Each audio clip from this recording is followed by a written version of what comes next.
Salut YouTube, salut YouTube. Alors, on fait un test nocturne à Samut Prakan, dans la banlieue sud de Bangkok, près de l'aéroport. Enfin, près de l'aéroport.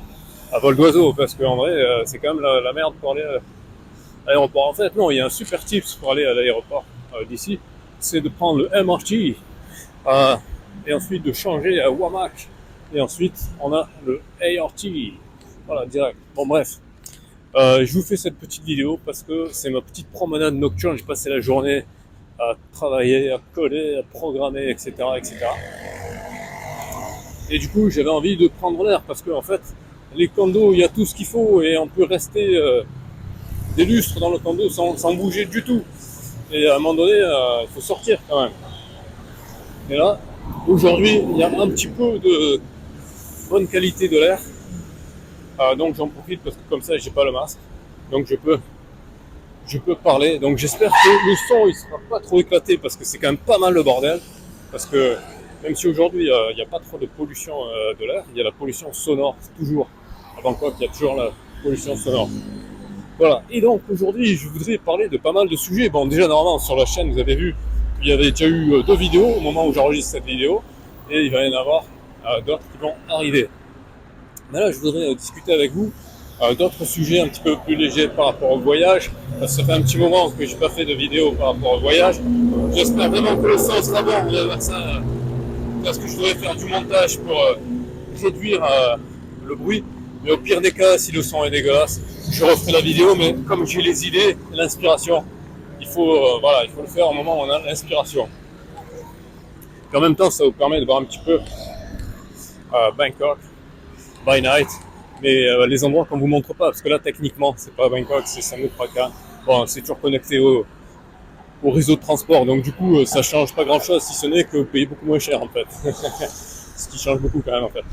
Bon, après, mon condo est bien, mais c'est vrai que si c'était à refaire, je prendrais un condo qui soit dans Bangkok même, c'est quand même plus sympa, même si ça coûte plus cher du coup.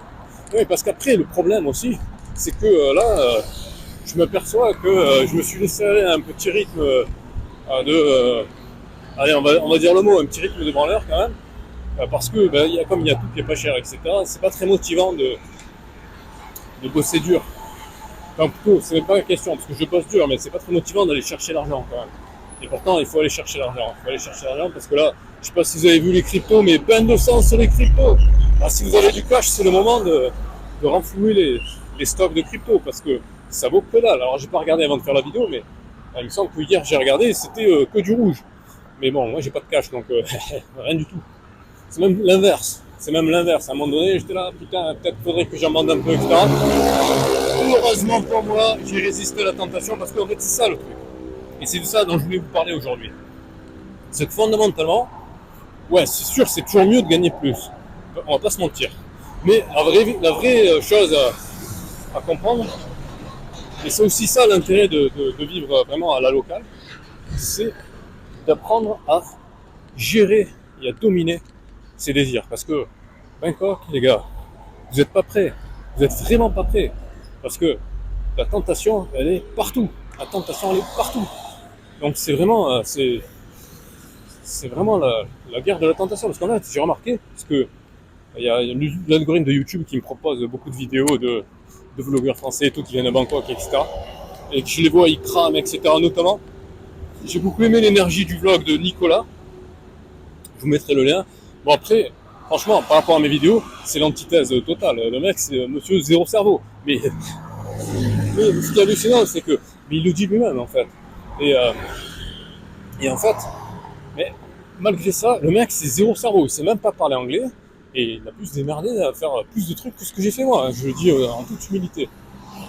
Bon après, on va dire les choses clairement.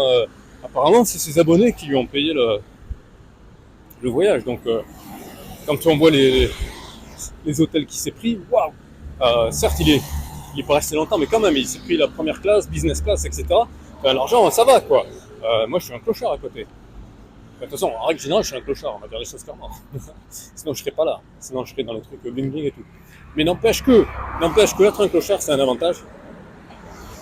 C'est que ça vous force à retravailler travailler sur vous, sur votre mental de guerrier, le mental de survivor, sur votre capacité à dire non, votre capacité à résister à la tentation. Et ça, je peux vous dire que c'est ultra hardcore ici, c'est ultra hardcore. Vous avez énormément de tentations, énormément de liberté. La liberté, ça entraîne, c'est génial la liberté. Je ne donnerai rien du tout pour qu'on m'enlève la liberté. Je donnerai tout pour garder ma liberté. Il n'y a pas de souci par rapport à ça. Mais ça implique aussi la responsabilité. Et ça, les gens n'en parlent pas suffisamment. Les gens ils parlent beaucoup de la liberté, mais ils ne parlent pas beaucoup de la responsabilité. Parce que c'est un truc aussi que vous allez remarquer quand vous allez sortir de France en particulier, et d'Europe en général, enfin, sauf si vous allez dans des pays... et encore même, non, je dis conneries. Même dans les pays de l'Est, il y a la solidarité, etc. Enfin, tous les pays qui ont connu le communisme, c'est pas la même histoire. Mais bon, bref, tout ça pour vous dire que, voilà, la responsabilité, c'est la capacité à résister à la tentation, parce que la tentation elle est très très très très grande. Très très très très grande. Ça part très très vite. L'argent part très très très très vite. Voilà. Aussi, on a vite fait de se laisser aller à la fainéantise, à la paresse, un taxi par-ci, un taxi par-là, de prendre les transports, de ne pas bouger son corps. Surtout si vous avez la salle de sport, parce que soyez au carré les gars. Si vous faites la salle de sport tous les jours, etc., dans le condo et compagnie, ok, c'est très bien, vous allez travailler aux muscles, etc. Mais à un moment donné, il faut quand même revenir à la street, c'est la seule vérité. La street, c'est la seule vérité, parce que la street, ça vous remet un petit peu quand même dans des situations un minimum de danger, un minimum dans le contact avec le réel, parce qu'on a vite fait de rester que dans les endroits climatisés, aseptisés et compagnie, et à oublier ce que c'est le réel. C'est important de garder ce contact-là avec le réel brut, etc. Voilà, donc c'est ça que je vais partager avec vous dans cette vidéo, mais c'est pas seulement ça. C'est pas seulement ça, parce que j'avais une réflexion avec un élève, on parlait et tout, et vous savez, comme j'ai une pensée en arborescence, par exemple, c'est devenu en mode très simple. Je lui ai demandé c'était quoi l'origine de son nom de famille, il a commencé à me parler de... voilà, et comme il ne sait pas trop bien s'expliquer, mais il parlait de la terre, etc. Donc moi je lui ai dit, ah ouais, t'es propriétaire et tout. Et en fait non, ses grands-parents, ils n'étaient pas propriétaires terriens, ils étaient plutôt fermiers. Mais du coup, je lui ai donné le mot propriétaire, owner, d'accord. Et du coup, on est parti sur own, et own, ça m'a fait penser aux différentes expressions qu'il y a en anglais pour dire faire les choses par soi-même, c'est to do things on your own, ok, par ses propres moyens. Et ça m'a amené à une chanson de Ben Harper que je vous recommande d'ailleurs, qui s'appelle With My Own Two Hands. Je vous recommande très fortement cette chanson, elle fait moins de 4 minutes, et elle a une vibe vraiment super positive, et en ces temps moroses, etc. Franchement, c'est du Bob Marley version plus, version plus moderne, etc. Donc je vous recommande ça, c'est une très bonne vibe. La vibe, c'est super important, la vibe. Ça m'a fait flipper. Je sais pas si vous avez vu à la caméra, le chien qui est parti en courant comme ça. Il m'a fait flipper parce que c'est un gros morceau quand même. Et les chiens, ils sont en mode freestyle. Hein. Voilà, c'est la liberté totale. C'est marrant parce que quand j'étais allé en Géorgie l'année dernière, la Géorgie, si vous voulez, c'est vraiment le pays qui fait la frontière entre l'Asie et l'Europe. Parce que techniquement, la Géorgie, c'est en Asie, d'accord. C'est au sud de la Russie, hein, avec l'Arménie. Donc géographiquement, techniquement parlant, c'est l'Asie, mais bon, voilà, quand on voit leur gueule, etc., c'est un peu les mecs du Caucase, donc ils ressemblent à des Européens physiquement. Mais ça reste quand même un peu l'Asie. Donc c'est un peu entre les deux. Ouais, vous savez, en Géorgie, les chiens, ben c'est moite-moite, c'est à la fois, vous avez des chiens libres comme en Asie en général, en Thaïlande, au Vietnam et tout. Et en même temps, vous avez des gens comme en Europe qui ont le chien avec la laisse et compagnie. Donc la Géorgie, pour ça, c'est vraiment... Il y a plein d'autres choses qui font que c'est vraiment le mix entre les deux. Même la tête des gens, je vous dis caucasiens, mais vous avez aussi pas mal de bridés aussi quand même. Donc c'est vachement intéressant. Moi, j'y retourne, mais bon, la police locale, elle m'a pas trop aimé. Elle m'a contrôlé 2 fois la même semaine. Ça m'a un peu énervé. Bref, revenons à nos moutons. Donc je discutais avec mon élève, donc voilà, own ownership, etc. Après on est parti sur d'autres d'autres discussions. Oui, c'est ça, c'est qu'après, on est parti sur la propriété, etc. Et je lui disais, ouais, mais tu sais, en fait, la propriété, c'est la source de toute conflictualité. Voilà, la punchline, les gars, la punchline. Ben oui, en fait, c'est la vérité. C'est la vérité. Parce que, par exemple, ce qu'il me disait, ouais, et la jalousie. Je fais, ouais, mais la jalousie, c'est la propriété aussi. Parce que c'est le sentiment d'appartenance, en fait, la jalousie. Hein. Parce que, évidemment, il me parlait de la jalousie amoureuse. Hein. C'est que vous dites que l'autre vous appartient. Et que s'il y a quelqu'un d'autre qui touche à votre offre, c'est comme si quelqu'un vous volait votre maison. D'accord. Donc, c'est la sensation, c'est le sentiment de propriété. Et ça m'a rappelé un livre dont j'avais parlé. Je ne sais pas si j'ai toujours les vidéos sur cette chaîne. Mais un livre qu'il faudrait que je relise d'ailleurs. Un livre qui s'appelait Sex and Law. Alors contrairement à ce que son nom l'indique, même si bien évidemment ça va en parler, mais c'est pas spécialement ça le sujet. La thèse profonde du livre, en fait, c'est le rapport à la propriété et notamment l'impact qu'a eu l'invention de l'agriculture. Parce que la propriété, elle est intimement liée avec l'invention. En fait, c'est l'invention de l'agriculture qui a provoqué toute une chaîne en réaction de choses qui ont transformé complètement l'humanité. Et le truc qui est intéressant, vous vous rappelez, je vous avais dit dans une vidéo précédente que selon les découvertes de 2017, les premiers Homo sapiens remontaient jusqu'à il y a 200 000 ans pour les hypothèses conservatrices ou 300 000 ans pour les gens très optimistes. Donc on va garder l'hypothèse conservatrice, donc 200 000, l'invention de l'agriculture c'est 10 000, donc voilà, 10 sur 20, 10 sur 200, pardon, donc ça fait 1 sur 20, donc ça fait 5 sur 100, d'accord, 5%.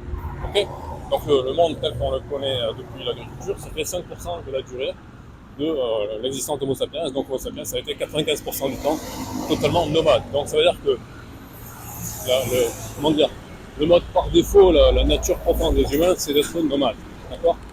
Bon, ben, le truc, c'est que à cette époque-là, il n'y avait pas l'écriture et compagnie, et donc du coup, ben, c'est ce qui fait la distinction entre l'histoire et la préhistoire aussi.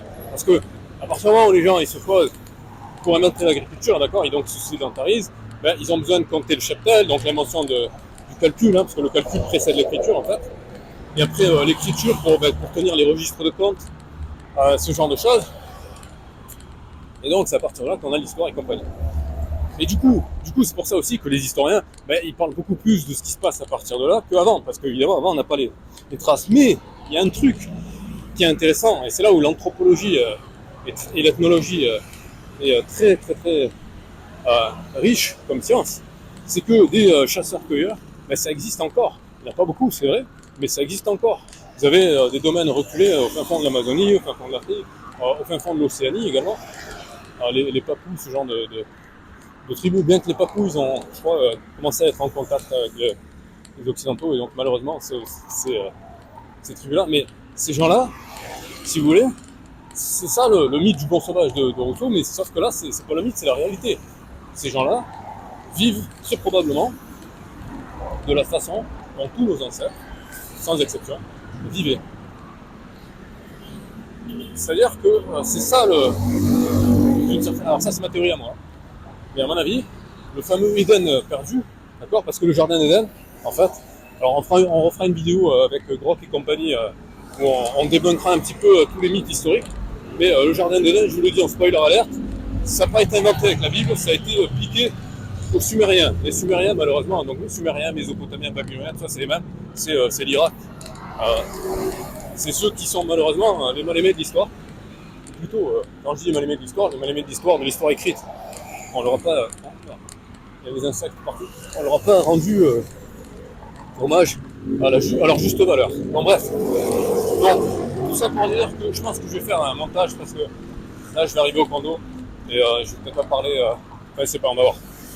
Mais en tout cas au moins l'avantage c'est que ici ça devrait se calmer. Donc là je passe, vous voyez, il y a le MRT et il y a le condo qui approche. Donc je disais que vous avez à ce moment-là le fameux Éden perdu, ben c'était le fait que ce soit la liberté. Alors il y a des chercheurs, je pense notamment au fameux nombre de Dunbar, je sais pas si vous en avez entendu parler. le nombre de Dunbar, il dit que on ne peut pas gérer, notre cerveau ne peut pas gérer plus que 100, 150 connexions. C'est-à-dire que au-delà de 100, 150 amis, c'est plus. En fait, vous pouvez les avoir dans votre répertoire, il n'y a pas de problème. Mais en vrai, vous n'avez pas des connexions authentiques avec ces gens-là, en fait. Donc 100, 150 relations, c'est le maximum qu'un être humain peut gérer, en fait. Donc là, on arrive à mon condo. Alors ça, c'est le condo plus neuf. C'est celui qui a la petite photo. Je faisais une vidéo là-dedans. Mais bon, bref, là, c'est là mon condo. Ouais, donc 100, 150 relations, c'est le max que vous pouvez gérer. Alors, je sais pas trop, très honnêtement, comment est-ce qu'il s'était basé pour faire ce calcul. On demandera à Grok de vérifier un peu tout ça. Mais voilà, si vous voulez chercher déjà par vous-même, ça s'appelle le nombre de Dunbar. Et ben, selon les recherches par rapport à cette période-là, les tribus se composaient de 100 à 150 individus. Donc ça correspond à peu près donc à la taille optimale pour se déplacer en groupe de façon nomade.